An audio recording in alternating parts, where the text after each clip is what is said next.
नाम के शहर में तेजस अपनी पत्नी नीरू के साथ रहता था। पति पत्नी दोनों ही नौकरी करते थे। एक दिन तेजस गांव अपनी माँ के पास फोन करता है। हेलो। प्रणाम माँ। जीते रहो माँ। तुम दादी बनने वाली हो हैं? अरे वाह, ठीक है बेटा, मैं कल ही आती हूँ। जब माँ जी शहर पहुंची तो बेटी बहू ने बहुत अच्छे से स्वागत किया। लीजिए माँ जी, चाय। अरे गर्मा गर्म पकोड़े ले आओ माँ के लिए। नीरू रसोई में गई और 2 मिनट में ही पकोड़े ले आई। जी, ये लीजिए।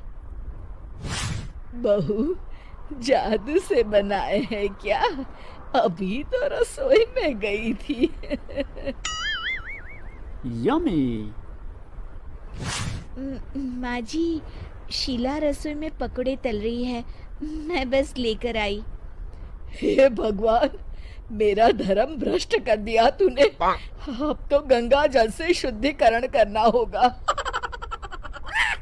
दूसरे दिन, माँ जी, मैंने नाश्ता बना दिया है, ऑफिस जा रही हूँ। पर अभी तो घर का सारा काम पड़ा है।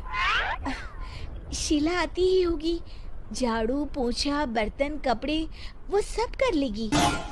हमारे जमाने में घर का सारा काम हम ही करते थे। जी माँ जी, आप बहुत होशियार हैं, मैं घर ऑफिस दोनों नहीं संभाल पाती। तो जरूरत क्या है घर से बाहर जाकर चाकरी करने की? वैसे भी घर का काम खुद करने से घर में बरकत आती है, समझी? पर माँ जी। पर वर कुछ नहीं, इस महीने की पगार मिले फिर ऑफिस बंद। हाँ। रात को नीरू तेजस से कहती है, सुनिए जी, माँ जी बोल रही थी कि मैं नौकरी छोड़ दूं। वैसे ठीक ही तो है, अभी तुम्हें आराम की जरूरत है। फिर भी आराम कहाँ, शीला को छुड़ाने के लिए बोल रही थी। तो अब 24 घंटे में इतना काम तो कर ही सकती हो। पर जॉब पसंद है मुझे, घर पर मन नहीं लगेगा। अगले दिन जब दोनों ऑफिस के लिए निकल रहे थे, मेरी तो कोई कीमत ही नहीं है इस घर में। माँ जी, आजकल महंगाई बहुत है, रहन सहन भी बदल गया है, दोनों नौकरी करते हैं तभी ठीक रहता है। अच्छा, तू कहना क्या चाहती है? मेरा बेटा तुझे बिठा के खिला नहीं सकता? तू ही इस घर का खर्च चला रही है, हैं?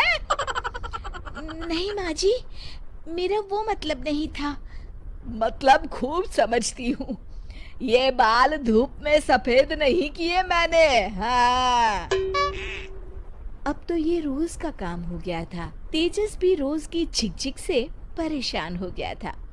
एक दिन उसने कहा, नीरू, वैसे भी तुम्हें मैटरनिटी लीव मिलने वाली है, तो अभी से ही छुट्टी ले लो। पर क्या, मेरी सैलरी अच्छी खासी है। आखिर नीरू ने रिजाइन कर दिया। जब बच्चा हुआ तो घर में सब बहुत खुश हुए। कुछ दिनों बाद तेजस फाइल देख रहा था। क्या हुआ तेजस, कुछ परेशान लग रहे हो? अब हाँ, वो हमारी जितनी सेविंग्स थी वो तो हॉस्पिटल में और छठी के फंक्शन में खत्म हो गई है नीरू। और अभी वैसे मंदी चल रही है तो मैं बोल रही थी कल मुन्ना को हेपेटाइटिस का टीका लगवाना है। नीरू, क्या पोस्टपोन नहीं कर सकते? नहीं जी, बिल्कुल नहीं। अब तेजस को समझ में आ रहा था कि उससे गलती हुई है। पैसों की कमी का असर घर के माहौल पर भी पड़ रहा था। अगले दिन, बेटा, मेरा चश्मा और ये दवाइयाँ ले आना, पर्चा देते हुए माँ जी ने कहा। जी। तेजस, मुन्ना के लिए दूध का डिब्बा और डायपर भी ले आना, और ये किराने के सामान की लिस्ट है, इसे भी लाना है।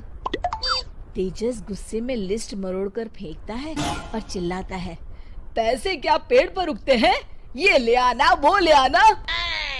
अरे पर ये जरूरत का सामान ही है।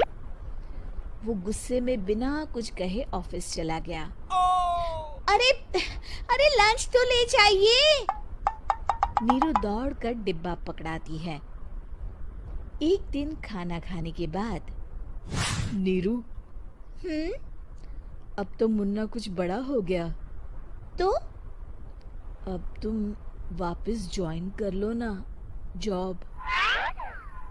पर इस रिसेशन में जॉब मिलना बहुत मुश्किल है। ट्राई तो करो।